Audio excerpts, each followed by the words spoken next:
São inúmeros os casos de pessoas que relatam estranhas experiências, como passarem por lugares de outras épocas, verem pessoas de outros tempos e mesmo assim verem e visitarem locais fora de nosso tempo, sendo que os mesmos desaparecem por completo em seguida, nunca mais ressurgindo. Teriam essas pessoas passado por portais, espaço-tempo, permitindo que tivessem contato com outras épocas já distantes da nossa? Se não for isso, o que mais poderia provocar esses estranhos e inexplicáveis acontecimentos?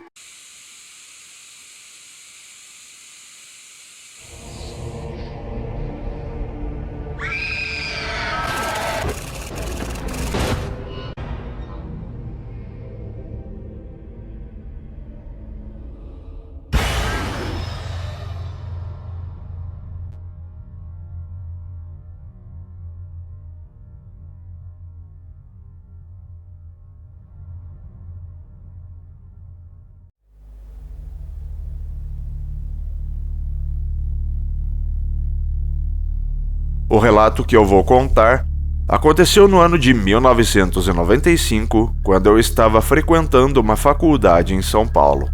Eu estava entrando no segundo semestre do último ano. Em um final de semana, eu resolvi pegar o meu carro e ir visitar a minha mãe. Ela morava em uma cidade que fica a 3 horas e meia de São Paulo. Eu estava toda confortável no carro, ouvindo as músicas que o rádio tocava. Já estava dirigindo quase que meia hora quando eu vi uma placa pendurada em um poste que estava escrito Chácara à Venda. E embaixo tinha uma flecha apontando para uma estradinha de terra isolada e empoeirada do lado da rodovia. Eu pensei em dar uma olhada, já que eu precisava de um lugar para morar quando acabasse a faculdade. Eu sempre gostei de morar em chácara. Eu morava em uma quando morava com meus pais. Então parei o carro, dei a ré e fui para a estradinha de terra. Depois de uns 15 minutos nela, a casa apareceu lá na frente. Era uma casa branca de 2 andares, com uma varanda bem grande na frente. Impressionada com a beleza da casa, eu não notei o quanto era estranho uma casa ficar em um lugar tão isolado como aquele. Eu parei na frente da casa, peguei a minha câmera fotográfica. Eu tinha levado para tirar umas fotos da minha família. Para tirar umas fotos da casa e mostrar para minha mãe, para ver o que ela achava do que poderia ser a minha futura casa. A casa tinha uma pequena cerca de madeira com um pouco mais de meio metro de altura, e um portãozinho de madeira também. A varanda era cercada de plantas e flores e tinha uma mesa de madeira nela. Eu fiquei no portão, toquei a campainha. Um pouco depois, a porta da frente abriu e uma mulher já de idade avançada, vestindo uma calça preta e uma blusa marrom, veio ao meu encontro. Ela era baixinha, um pouco gorducha e tinha a cabeça coberta de cabelos grisalhos. Ela falou, "Bom dia", todo simpático e com um sorriso que ia de orelha a orelha, como se já me conhecesse. Eu tirei umas fotografias de todos os cômodos enquanto ela ia me mostrando a casa. Depois de ter visto todo o imóvel, eu voltei para o meu carro e segui o meu caminho. Enquanto voltava para a rodovia, uma sensação de felicidade e contentamento se apossou de mim. Eu pensei comigo mesmo que tinha achado a casa dos meus sonhos a um preço que eu poderia pagar. Uma semana depois, já de volta em São Paulo, eu fui em uma loja de revelação de fotos para revelar o rolo do meu filme. Peguei as fotos e voltei para minha casa e liguei para minha mãe para falar que, no final de semana, eu ia lá de novo para mostrar as fotos da casa. Enquanto ainda falava com ela no telefone, eu sentei na sala para ver as fotos. Eu peguei aquele envelope amarelo, dei uma olhada nas fotos e soltei um grito.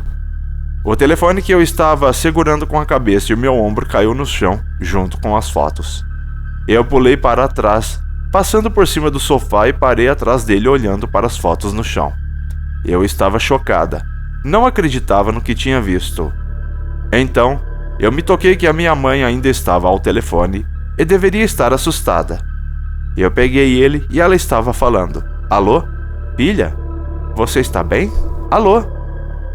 Eu falei que estava tudo bem e pedi para ela esperar um pouco. Depois de um tempo, em choque, um pouco mais confusa, eu juntei a coragem e abaixei até o chão para examinar melhor as fotos. Não eram as fotos da casa que eu tinha visto, mas sim uma casa completamente queimada e destruída.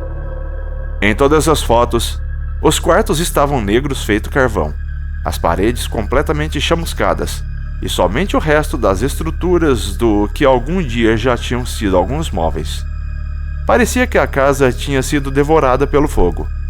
O choque e a confusão logo se transformaram em medo. Eu pensei que eu poderia ter pegado as fotos de outra pessoa, mas as fotos que eu não tirei da casa estavam lá, da minha mãe, do meu pai e dos meus irmãos.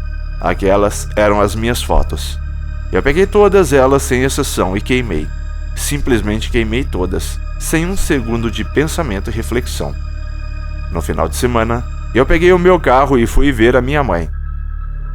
Eu fui pela mesma estrada, ansiosa e nervosa. Eu fui devagar na rodovia procurando pela placa Chácara à Venda, e a estrada empoeirada e isolada.